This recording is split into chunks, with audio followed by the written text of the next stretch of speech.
We are here. Yuji is here, alongside Red is Sus. As always, it's your boys, here for episode 9 of the Mid Pack. How are you today, Red? I'm doing well, thanks. How are you? I'm good. Well, always good. It's always good to hear Road Trippy hit, so, you know, that always gets me in the mood. Yeah, exactly. Right, Yeah, so, we had some interesting things happening this week. We had the preseason testing finish, but I think it's time for us to get back to some good old-fashioned car news. What do you think? totally up for that. Cool. So, shall we? What should we start with? Let's start with Huayra. I think the new Pagani Huayra. Let me get Yeah. this up. God, my sheet. I can't find it. Oh my God. Totally organized. Here we go. Here we go. Got the link. Da, da, da, da. There we go. New Pagani Huayra R. What do we think? What do we think? I think this is one Pagani Huayra. I can never say it right. I think I'm saying Huayra right, but I can never be sure. I think it's Huayra, yeah. I think I remember watching it on the first time it got released on Top Gear, like years and years ago. I think they made a very concerted effort to say Huayra. So, yeah. I think it's not, I don't think that's like the natural way to pronounce it, so I think we've learned it from somewhere. Mm. Yeah, because I remember when I first read the name, I thought it was I can't Huayra, I think is what I was trying to say it as, but then yeah, Huayra is I think correct. But the news is that Pagani have released the R version. I think we remember they released the R version of the original Zonda, so this is the R version of the Huayra. Um, I think it's a. I've always thought that the normal Hyra looked amazing. I think this one, the R, looks fantastic as well. Oh, that's interesting. Yeah, I'm not sure. I think at the beginning, when it first was released, I didn't think the Hyra looked very good. I thought it looked a bit awkward compared to the Zonda. But as time has progressed, I do think it has grown on me. The one thing I would say is that in my head, the Hyra is like the more luxury, like GT cruiser kind of car, whilst the Zonda's meant to be the small, nimble race car one. Yeah, So I'm not 100% sure if an R version of the Huayra makes like as much sense as the R version of the Zonda. But I mean, you know, you just have to look at it and you think, well, yeah, it probably is still worth it. I think if the people who are going to buy it, they're going to buy it. I think it's. I'm not sure. I agree with you in the sense that yeah, okay, is it worth making an R version of the Huayra? Probably not, but I still think it looks awesome and cool. Yeah. And I really this, like those. I really like those rear wing supports. yeah, Um, see if I can. There we go. That looks a bit. You can see a bit better there. There we go. These yeah, supports it here, just where I'm circling. yeah. So the two bits that come out of the body to hold the rear wing on. I think they look really cool. And part of me is even like I'm wishing that they didn't have the rear wing that goes across and Just just the had fins. two fins. Yeah, I think that would have looked amazing as well. yeah. Very reminiscent of like the 60s. What is it? That convertible that has the wings, the fins. The Corvettes. Was it the Corvette? I think it was the '60s Corvettes that had wings on them, or it was a. Okay. I think if I'm remembering, I kind of like the shark fin with sort of here on the top bonnet. Um, I remember God. a lot of F1 cars used to run the shark fins. I think this is a much nicer version of the shark fin. Yeah, it actually looks a bit like a fin rather than, the one we saw on the T50S, which kind Yeah, of goes all it the way just to the goes all back the way wing. to the connects up to the almost. I think it does connect up right to the rear wing on the T50S. It does, yeah. Yeah, Yeah. I think this I looks like the awesome. little I've just noticed this now actually, but the little coloring elements on the And diffuser diffuses is the being Italian Italian flag. Yeah, flag.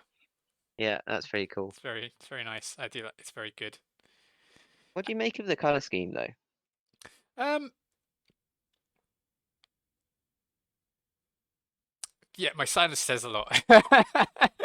uh, it's a hard one to read. I think from the side, this side profile look makes it look aggressive and quite nice. I'm not a fan, but from the front, this color scheme, I'm not a fan of it from the front. This front angle where it's kind of grey, not that kind. Yeah, it's kind of it's very grey, and the yellow does. I'm not sure if it's meant to be yellow or gold, but I'm not a massive fan of the grey with the yellow from the front shot. But I do like this side shot here, where it's kind of a bit. It's a darker. It's got more gradient to the grey. It goes from light Mm, at the front to dark in the middle, then light again to the back. I think it's. I think from here it looks more goldy. The yellow looks more gold, and it fits. It flows much nicer here. And of course the tan yeah. flag by the ring I like. So yeah, I think from some angles it looks good. From other angles it looks a bit meh to me. Like from Yeah, sorry, yeah, go ahead. I think my overall kind of impression of this car is that it's just a bit overstyled. I do like it, but I think it's just the Huayra itself, I think, was quite elegant because it wasn't.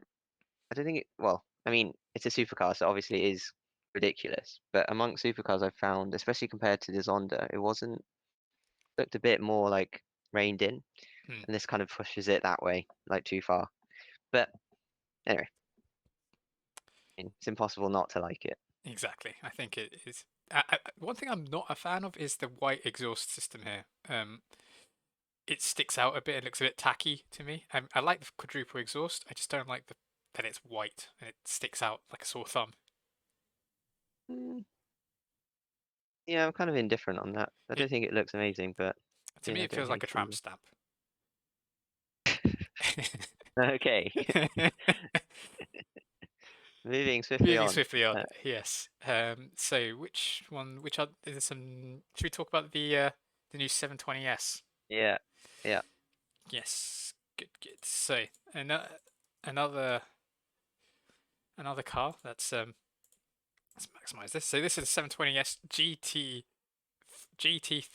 I always want to say GTX3. I think that GT3X is actually more technically correct, but I want to hmm say GTX3 probably because of the whole um, graphics cards, but it flows off. It just flows better saying GTX3. But no, this is the 720S GT3X.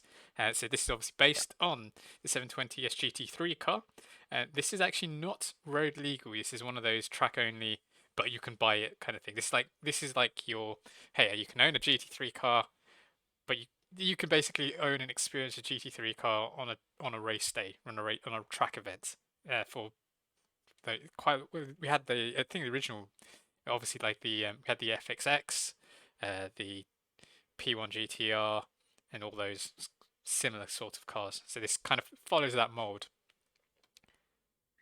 yeah. So I think I was reading a little bit in the article, and they were saying that it is kind of based on the McLaren GT3 car, except that I think in the GT3 rules, there's a thing called the balance of power adjustment or something. It's basically a set of guidelines to get all cars to perform, balance of performance, that's the one. Um, is to get them to perform at roughly the same speed. So if your car is a lot lighter than competition, then you might either have like a weight penalty applied or a power reduction to kind of even things up a bit. And they were saying that the McLaren 720S GT3 car actually has less power than the outgoing 720S, like road car, No car. to meet these requirements. So when they produced this, they were like, no, we're not going to Take the limiters turn off. down the power. Yeah. So this is actually not GT3 legal, as it were. This is Not that banned by anyone would care. GT3. So it's hence the X name. Yeah. X rated for GT3 and the big X on the roof. I'm not a massive fan of the X on the roof, but I do like the rest of the car. I think it looks pretty sweet. Um, I I didn't think actually notice the X on the roof. yeah, let's go back Anyway, to it. So yeah, there's a from the top down view you can see a grey X on the roof. It's a I think it's a bit much if I'm being honest. It's putting a massive X on the roof. No one's gonna see it, except if you're taking true. aeroplane views. And X is definitely gonna give it to you. Whatnot. Nicely done there, EJ. Uh, Yeah, um, but yeah, from the profile, I like it. It's very, again, it's another aggressive design. It looks quite, honestly, apart from, I mean, maybe it's because of the color, the complete stealth black look. It didn't, like, from first glance, I was like, it doesn't look like the stock 720S. But when I look at it more, it's like, oh yeah, no, this is. You can see where you can see it's still based on the 720-ish, but it's it's got a very extensive body kit, doesn't it? Because you yes, can see the exactly. light, the light structure is the same, but then at a glance, probably not much else is the same. Maybe the mirror's the same. I don't know. I Can't think the remember. mirrors are the same, and well, the front is completely. Let's have a look at the front. The front, I think the bonnet is different.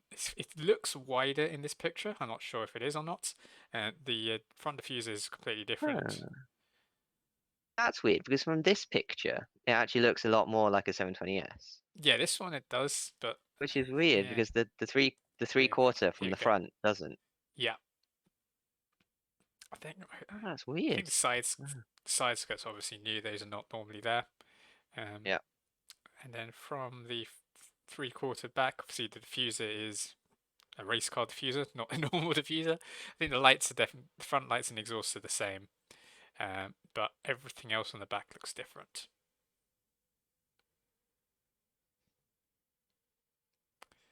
I But just think it looks cool. I like yeah, the it looks black. cool. I like the I orange. think it looks cool. I think the only thing I don't dislike about it is this grey X on the roof. Everything else is like it's cool. It's very cool. And Okay, so if you get one, you can just peel that off then. yeah, That's if I ever good. had the money to buy one, I would yeah just like paint over the X. Or I'm pretty sure this MSO would be like, yeah, you can do whatever you want with it. Yeah, yeah. I do also really like the wheels and the tires for a stupid reason, and that's they're not oversized. There's like a decent sidewall on the tire. So you see a lot of modern day Hmm. supercars having absolutely huge rims and very little tire. And I think this one actually looks really good for the opposite reason, as in it looks like it's got a decent amount of tire. Um, but yeah, that's the only other thing I wanted to note. Cool. Right. Okay. So next, if you remember, I think we were listing off the best James Bond cars, and well, I think we had a bit small disagreement on the DB10. I kind of liked it, and you did not because of the Jaguar CX-75. And Yeah, I wouldn't say I didn't like it, but I just didn't rank it particularly highly because I thought the villain car was so much better. yeah, I agree.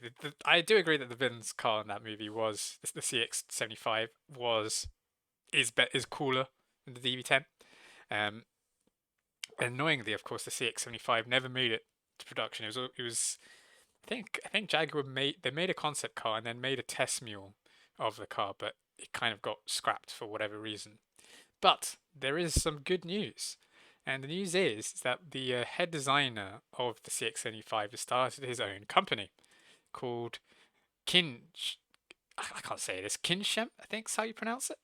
And this is all he's. So sad. This. Sorry. Yeah, sorry, I'm just trying to just trying to think how I'd pronounce that, and I don't know. Yeah, I think it's Kinshem. I think that's how you pronounce it. Is the C just silent? I think the C is Kinsman. silent. I think Kinshem Yeah. is how you pronounce it. But either way, this is what he's. They've basically done this teaser or image here, and the guy has said that Ian Callum, I should say, is he's the head designer, and he designed the CX-75. He said that this is basically a follow up to the CX-75. So this has got me excited because I like when the CX-75 was first introduced, it was like, oh wow, this is amazing. This is like something I really want to see. Of course, it never got made, annoyingly. Um, but hopefully, this means that we can actually have a semi-spiritual successor to the CX-75 coming out,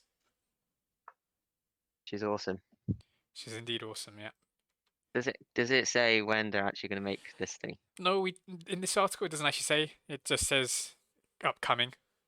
Basically, we'll take inspiration and technology from the CX-75, and here's the teaser of the car that we're gonna make. I think they actually Nice. have they have a website, Kinsham.com or whatever it was, and it's basically just different images of different variations of this image here on screen, which is this silhouette. And then apparently there's something to do with horses. I think Kinsham has got something to do with, I think it was a name of a thoroughbred horse. So I think what they're getting at is like, oh, this is going to be a thoroughbred race, thoroughbred hypercar, akin to the racehorse that won. And I'm not massive into horse racing, so I don't know. I'm I doubt any of our viewers currently know anything about horse racing. If they do, this is your time to shine. If not, I'm making the assumption that none of us know what what. Yeah, I don't think any of us know. Um, I Although I did actually attend a work event which was virtual horse racing, and I did double my money. So Oh, just saying. But anyway, um, yeah, I find that a weird kind of tagline to go with then, or not tagline, but kind of idea, because I guess like with a startup company, drawing on tradition and thoroughbredness is a bit weird. Like in my head, if Ferrari decided to make a thoroughbred one, you'd be like, all right, they've been going hundreds of years now. It makes sense. If you're just starting out claiming that you're a thoroughbred, feels a little bit weird to me. But yeah, I'm going to play devil's I'm advocate and sure, say that because they have the experience, right? They're experienced designers and engineers. That's probably what they're going with. Like, oh, we're a team of people who have been doing this for however X many years. Therefore, we know what we're doing is going to produce good results and result in something being bred out that's very, very good. That's my yeah, devil's advocate argument for it. could well be. Could well be. Speaking of James Bond, Yuji, do Yes. you want to look in our shared folder? Oh, okay. Oh, hello. So this is a thing that I kind of want to do. It's like Red is a keen cyclist and he goes around cycling around London.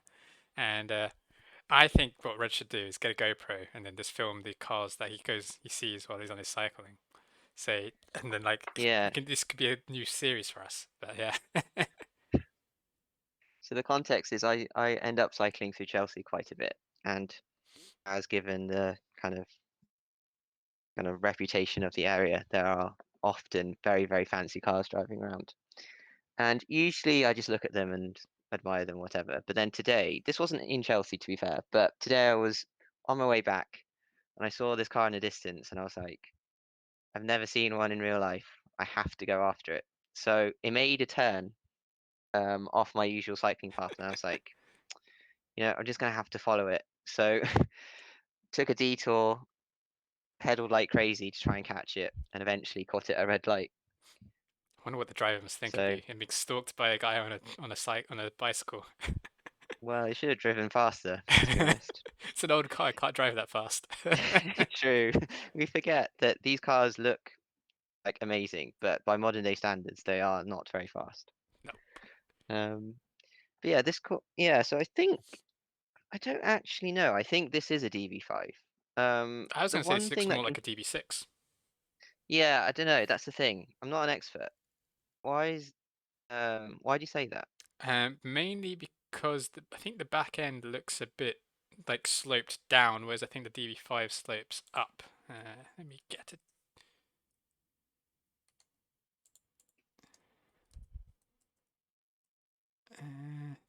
Uh, Here we go. Nice.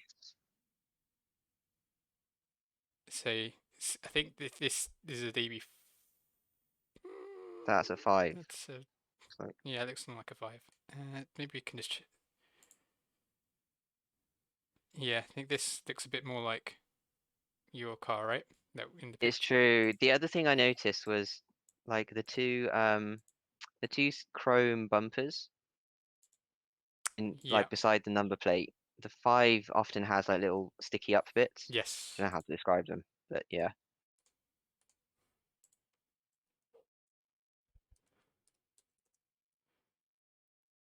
Yeah.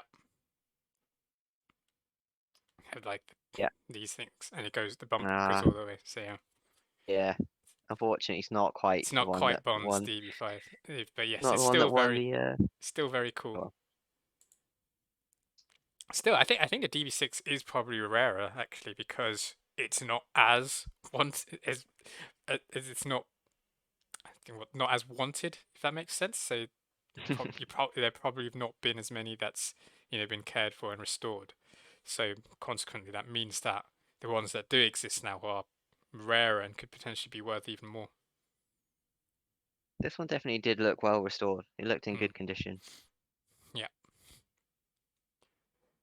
but yeah. Well, look, maybe this is the thing that on next week we have a see what Red finds on his weekly cycles.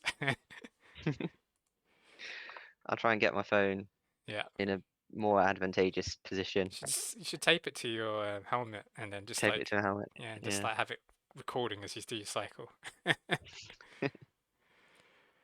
Cool. Right. So the last piece of news isn't I haven't really got an article or image up for it, but is Porsche have bought? No, actually, hold on. Did I say that right? I'm recalling back to our Yes, names. Porsche is It was correct. Porsche. Yes, it was correct. Yep. Yeah. So Porsche bought a 25% stake in Rimac for 60 million. Rimac, of course, are famous for their electric cars. Most famously, of course, is the electric car that Richard Hammond from Grand Tour slash Top Gear fame. He crashed one, and then it blew up on fire. But the Rimac are very into the electric car, so I think this is a signal that Porsche, well, it's almost definitely a signal Porsche investing in the electric car line and possibly looking at going for the electric later down the line, um, if not going fully hybrids sooner rather than later. And Yeah. Do we think that the 25% is a an interesting number in my opinion. I think it was 25%. Let me just make sure it is 25%. I had it written down somewhere. Sorry, it's 24%. I'm not exactly sure why 24% is Yeah, this is just beyond me in terms of like I'm not very kind of in the know with these kind of things. But why is 24% a good number? Because it um feels like I you don't want know. 51% for a controlling stake, so they don't want to take it over. But then 24%, does that just mean they have some say It in the could mean board? that they're the main shareholder. Like it depends on I mean I'm no expert on on these financial matters. Um, but what I think it means is that either they have the most percentage stake in the business, or they're one of the biggest. Um, Rimac could have obviously I don't know how Rimac have done their stocks and shares. They could have it could be that they're still privately owned, or they could be publicly listed. In which case, there could be other parties that have smaller percentages, and Porsche now have the biggest percentage stake. I'm not privy to these details, and I'm no expert on how it's happening, but that's all we know really is that Porsche do have a 24% stake. It could be, I think, it could just be that that's how much they're interested in. That maybe Porsche were literally just okay. We're willing to invest 60 million. How I think they would probably want this. It could just be that this is the largest percentage stake they could get for the 60 million investment that they uh, that they invested. Yeah, it all sounds a bit Dragon's Den to me. It does. It is very Dragon's Den, isn't it? Yeah. Yeah, it's a bit odd, yeah, because if they had entered some kind of partnership where they transfer technology or something, that would make full sense to me. Because Porsche are trying to make the Taycan and presumably other electric vehicles. So it would make sense that they want to gain as much kind of knowledge and engineering ability. But this kind of just sounds like they're just they see Rimac as a good company and they just want to get in on it, uh, rather than any kind of explicit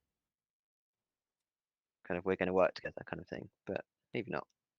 Well, hopefully we'll find out more in the future. Maybe just actually, maybe I mean Porsche did actually announce that their 918 successor. So the 918, of course, is the hybrid hypercar, part of the Holy Trinity with the LaFerrari and McLaren P1. So the Porsche 918 successor will not be out. So there were some rumors saying that they were going to replace it, but Porsche themselves have come out and said that they're not planning to replace it until at the very earliest 2025.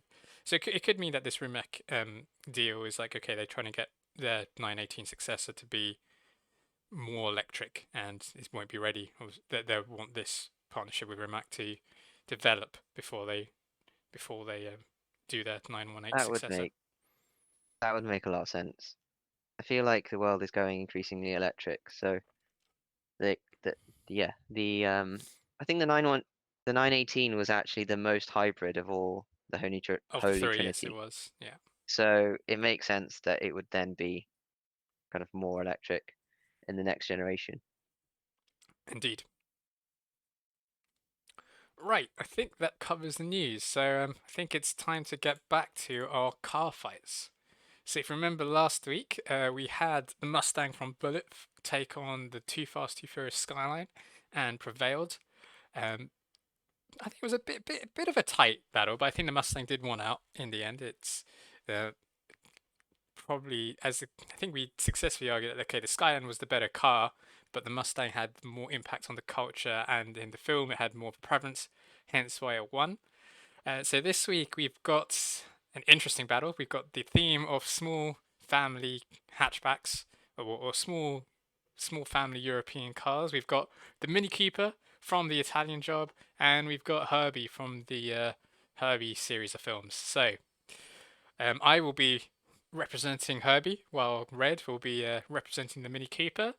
Do you want to go first, or shall I go first with Herbie? I don't think it matters. Fighting talk here. Fighting talk. Fully expecting the Mini to win. So you know what? You go first because you've got the confidence. So Yeah, I've got the confidence because, who doesn't like a Mini Cooper, especially the original ones, which were genuinely small and nippy. And I guess part of the reason why they were chosen for for the Italian Job. Um, but anyway, some cool details about these particular cars then. So um, the cars were 1967 Minis, but they were modified to look like the latest model, the 1969. Um, the company that made the Minis had no involvement in this film at all. So basically, people from the filmmaking departments bought the cars in London and had to drive them to Italy for the filming. And apparently, some of the stunt drivers got their girlfriends and mothers and things to drive them, which is representative of the era that that we were in back then. Um, they had fake number plates, and I'm not exactly sure why. But they were driving these cars with fake number plates, and one oh, of them actually got stopped by police. I can tell you why. It's because they were one because they were. I think they were because like you said, they were 1967 minis made to look like 1969s. So they put the number plates that would be from 1969. Oh, they wanted that to be accurate. Yep. Wow. That's a level of detail that I would not have thought of. Cool. But yes, it did go on. I think it got them arrested. Yeah, driving around with fake number plates. Not the cleverest thing to do. And then, yep, so there were 6 hero cars, presumably 2 of each color. I don't actually know. And then 16 stunt cars to do all the cool stunts uh, when they were driving them around. Turin, was it? Yep, true. Yeah, Turin, escaping the police. Unfortunately, a lot of those were destroyed. That is the price you pay for such a cool stunt sequence. Yep, and Um, yeah, that's pretty much it. I mean, it's some interesting facts, but I think the overarching thing is just how cool the Mini is in general oh, and Sam's got some how info in the useful. comments. he said the scene where the minis are driving underground through the sewers was filmed 200 meters from where his family lives in Coventry, and one of his best friend's granddad or uncle, he doesn't remember, from school was one of the stunt drivers for the mini. Oh wow! So Oh wow. if I remember, I can't remember exactly which all the stunt drivers. I remember what two of the stunt drivers were. One was Barry Cox and one was David um, Salmain. I don't know what the other were either of those your best friend's granddad or Uncle Sam? They might have also had a few more. I'm pretty sure they had more than that, but yeah, Yeah, nah, he doesn't know. But yeah, he doesn't know. But still, that's pretty that's a cool. pretty cool touch. I'm pretty sure we know what Sam's going to be voting for. Yeah. I Right. mean, I guess it's my turn to try and get some voters over to Herbie. So Herbie is a beetle, as you can imagine. So it is Herbie itself was in I think was in 6 films. So there you go. Its handjob mini key was in K1/2. I don't think you can give the new handjob film the mini keeper. So here's one for Herbie. It nah, we was don't in. speak about that We one. don't speak of the new No, Italian job no, slash no, well, yeah, doesn't exist. it doesn't exist. But yeah, so here's one for you. Herbie has been in 6 films and a TV series. So there you go. I mean, clearly Herbie's been better in box office. He actually made more films.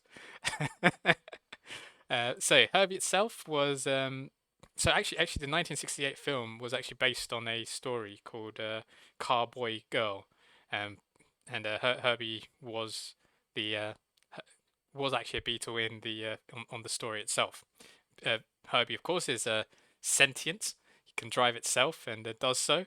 And the original 1968 film was actually the final live-action film authorized by Walt Disney himself.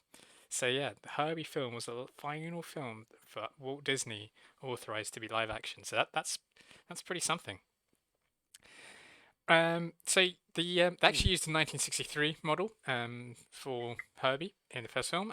They had 2 hero cars. So hero cars are the cars for the close-up shots, and there were over 100 stunt cars were used, and of them, only about a dozen of these stunt cars survived. Um, and actually, VW didn't were not actually keen on having a Beetle in this film, on the original film, and so if you notice in Herbie itself, you don't actually see any VW logos, and it's because VW actually asked for the logos to be removed. Um, so that's why you don't. And during the film, um, it's actually not referred to as a VW or a Beetle.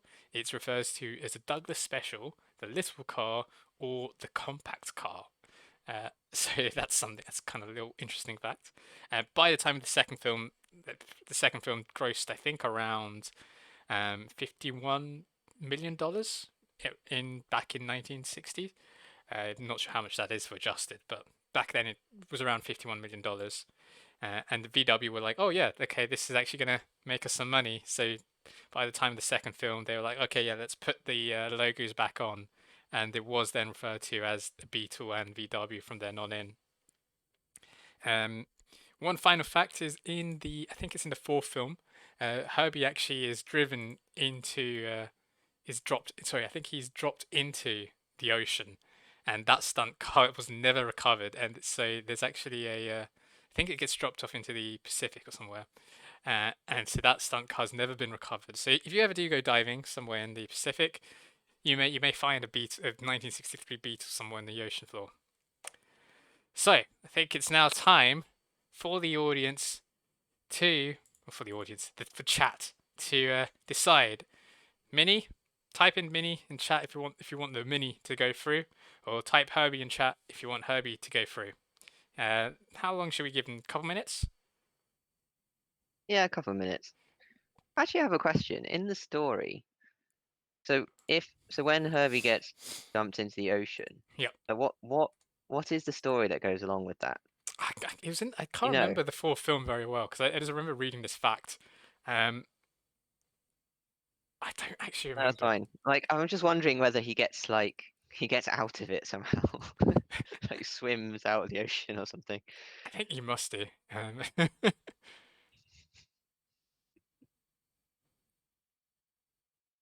Is that a vote for Herbie right there? Wow. Wow, one vote for Herbie, one vote for Minnie. Ooh, okay. That's two votes for Herbie. What the hell? Oh my god. Oh, AJ, you can't do that. The Beetle is featured in the latest Transformers film. That's a different Beetle. That's not.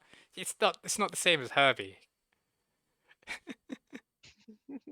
We have one postal vote With one postal vote. Oh yes, for the mini. yeah, we But did. oh my god, Herbie's taking the lead. Herbie's taking these. So we have three Herbie, two for the Mini. Uh, my God, wow. I'm very shocked. I guess I'm just not selling these cars very well. I mean, going into this, I thought I was going to lose both of these a week. So I was like, okay, like knowing our generation, they're going to go for the Skyline week one, and I was like, there's no way I can win with Herbie over the Mini. Like I knowing our thought, generation and our audience is mainly British. yeah, last week I wasn't too sure because like tuna culture is a bit obscure and like American Muscle is kind of cool. So that one wasn't too surprised for this one. Oh my god, a sentient car goes Sentient beyond. car that was designed Yeah. by a certain German. I kind of Oh glossed over. god, I didn't really want to bring that fact up, but it goes against everything this channel is I mean, but yeah, stands for. Sansa. But I mean, okay, let's give it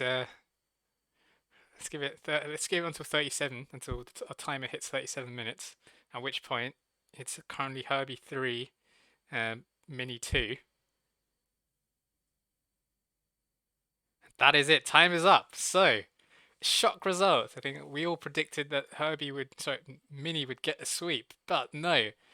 In a surprising, twisting result, Herbie has taken the victory. So, and with that, we get a preview of next week. So we return off back to America for our next movie fight. I say next week, it might not be next week, but our next movie fight. We have the General Lee from Dukes of Hazzard versus the Starsky and Hutch Gran Torino. So we have basically cops versus robbers here, or robbers versus cops, whichever you want to go for. Both cars actually both so both TV series, of course, generally from Dukes of Hazzard and Starsky, the Gran Torino from Starsky and Hutch. The actual car actually became more famous and more popular than the actual rest of the cast. So very famous TV cars here. But that is something to Yeah, look true. forward to in the future. I was gonna say true. Yeah, like I barely know these people who drive these things, but I know Yeah, the cars. exactly. Yeah. Actually, it was a of the well, I will bring it up now, seeing it's another interesting fact about both of these is that Yeah. Okay. Yeah. Yeah. it's that both. Let's leave it on a Yeah, cliffhanger. let's leave it on a cliffhanger actually. So yeah, interesting fact to be revealed next time. But yeah, I think that is where we're going to leave it. It's surprising, absolutely flabbergasted that Herbie managed to win that.